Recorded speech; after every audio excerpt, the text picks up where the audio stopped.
pwede ba mamaya na yan at pa-diffuse muna natin ang attention doon na lang sa 250th Airlift Wing. So, we acceded to that request. We arrived at the 250th Airlift Wing. They were given refreshments. They were allowed to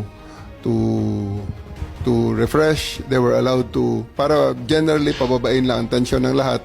And then we, after an hour or two, we returned, and that was the video that you saw when I was reading the rights in the cell phone, which basically it's memorized already. So just a formality, and then they asked at that juncture, they asked for the written, they want a printed copy. So I went out of the room, stepped of the room, printed it, and gave it to them.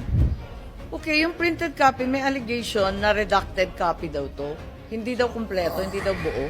Parang simplified lang or pinaiklian. Tama ba? O buong buo? Buong buo yun, ma'am. It was... Ilang pahina?